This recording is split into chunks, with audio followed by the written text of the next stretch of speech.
The old house had stood on the hill for as long as anyone in town could remember.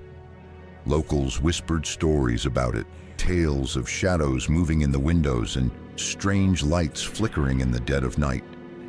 I was a newcomer, and naturally, these stories only piqued my curiosity. One particularly bleak evening, driven by a foolish sense of adventure, I decided to explore the abandoned property. The air inside was thick with the dust of ages and the faint, metallic scent of decay. Each step on the creaking floorboards echoed unnaturally loud in the oppressive silence. Moonlight filtered through the grimy windows, casting long, distorted shadows that danced with my every movement. In the main parlor, a single antique chair sat facing the far wall. An unsettling feeling washed over me, the distinct sensation of being watched. I cautiously approached the chair. As I rounded it, my breath hitched in my throat. A man sat in it, perfectly still. His clothes were old-fashioned, his face pale and gaunt, but it wasn't his appearance that sent a jolt of ice through my veins. It was his eyes, wide, unblinking, and fixed on some unseen point beyond the wall. They seemed to absorb the light, leaving them like two black voids in the dim room. "Hello?" I managed, my voice a shaky whisper in the vast emptiness. The man didn't react. Not a twitch, not a blink, nothing. I took a tentative step closer. The silence in the room seemed to press in on me, heavy and suffocating. I could hear the faint drumming of my own pulse in my ears. I tried speaking again, a little louder this time. Still no response. I circled the chair slowly, my gaze locked on his unmoving eyes. They followed me, not in a way that suggested he was turning his head, but as if the focus of his gaze shifted with me, those black pools always directed towards me. A cold dread began to seep into my bones. I reached out a trembling hand, intending to touch his shoulder. Just as my fingertips brushed against his coat, a low, guttural sound emanated from his throat. It wasn't a word, more like a drawn-out moan of immense suffering. The unblinking eyes remained fixed, but I could have sworn I saw a flicker of something deep within them, a hint of ancient sorrow. I recoiled, stumbling backward. The sound stopped as abruptly as it began. The man was still, silent, his unblinking gaze locked onto me. I wanted to run, to get as far away from this place as possible, but my feet felt rooted to the floor. I was trapped in the stare of the unblinking man.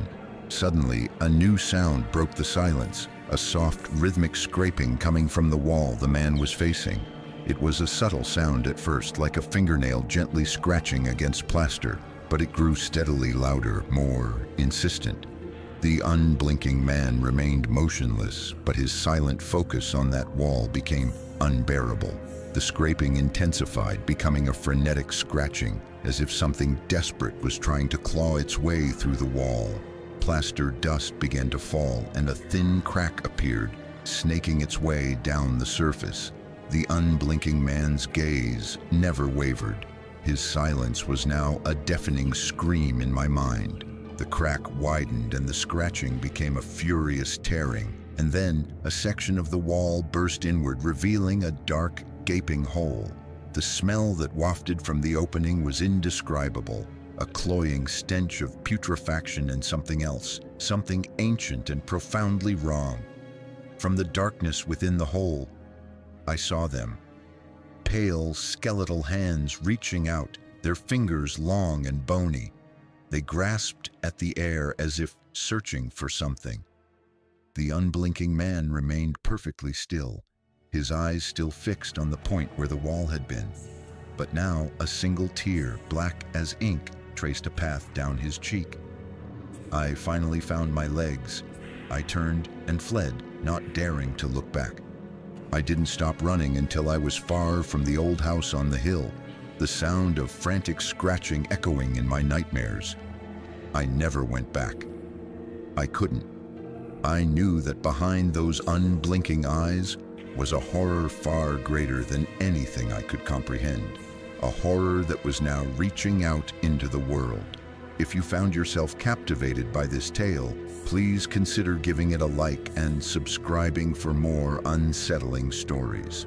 Don't forget to share your thoughts in the comments below. I've always been drawn to the strange and unusual, which is why I found myself scouring thrift stores and antique shops for forgotten media. One day, tucked away in a dusty corner, I stumbled upon a box of old VHS tapes. One in particular caught my eye. The label was handwritten in faded black marker, "Do not watch." Naturally, I bought it. Back home, a sense of unease settled over me as I held the tape. The weight of the warning was palpable, but my curiosity, as always, won out. I slid the VHS into my player, the familiar whirring filling the otherwise silent room. The screen flickered to life, showing static for a few seconds before resolving into a grainy image. It appeared to be a home video, shaky and amateurishly shot. The setting was a dimly lit living room, furnished with outdated furniture. A woman sat on the couch, her face obscured by shadow. She was holding a child, a small figure wrapped in a blanket. The video was silent. No sound emanated from the television. I checked the volume, making sure it wasn't muted. It wasn't. The tape was simply devoid of any audio. This added to the already unsettling atmosphere. For several minutes, nothing happened. The woman on the couch remained still, cradling the child. Then a slight movement caught my eye. The child's head, which had been resting against the woman's shoulder, slowly began to turn. Its face, when it came into view, was strangely pale and still. Its eyes were wide open, staring directly at the camera with an unnerving intensity.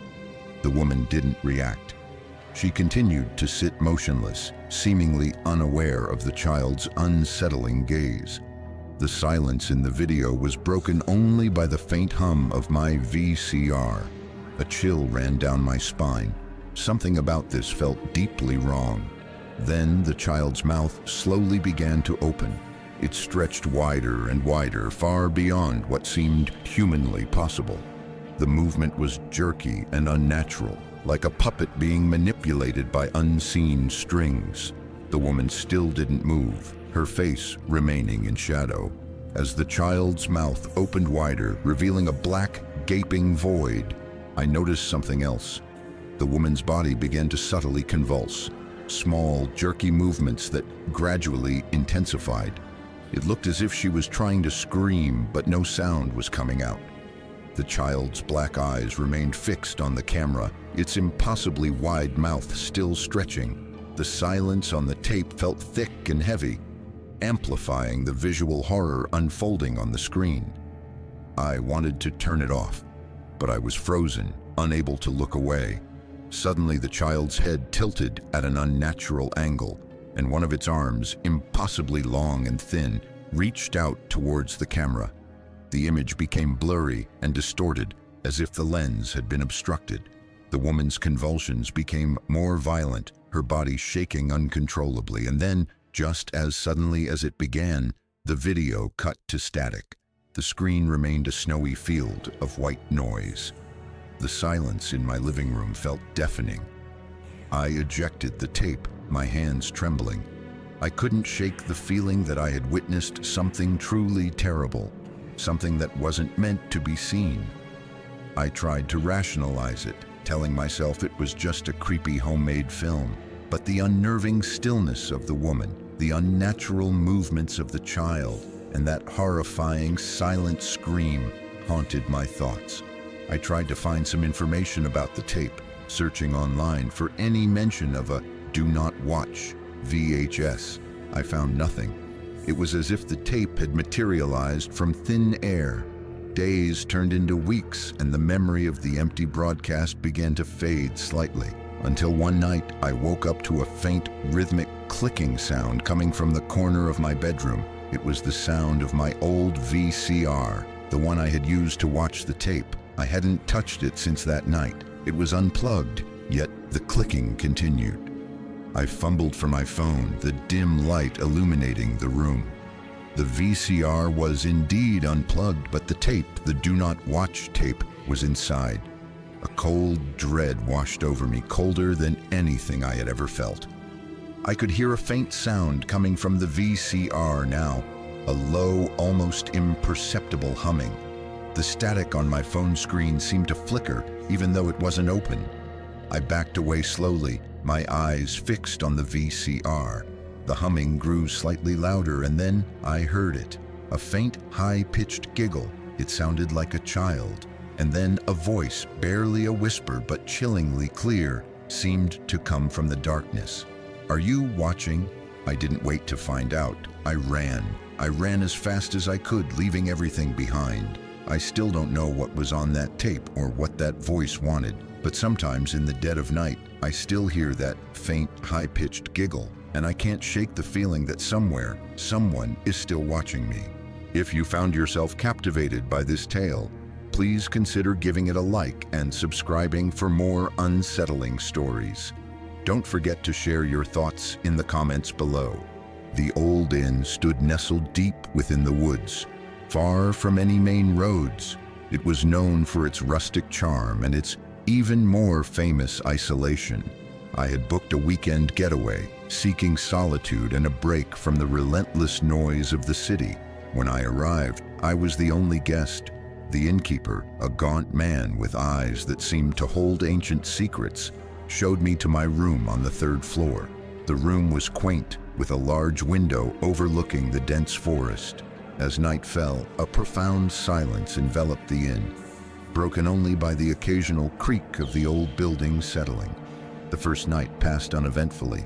I slept soundly, lulled by the quiet. The next day, another guest arrived, a nervous-looking woman who kept to herself.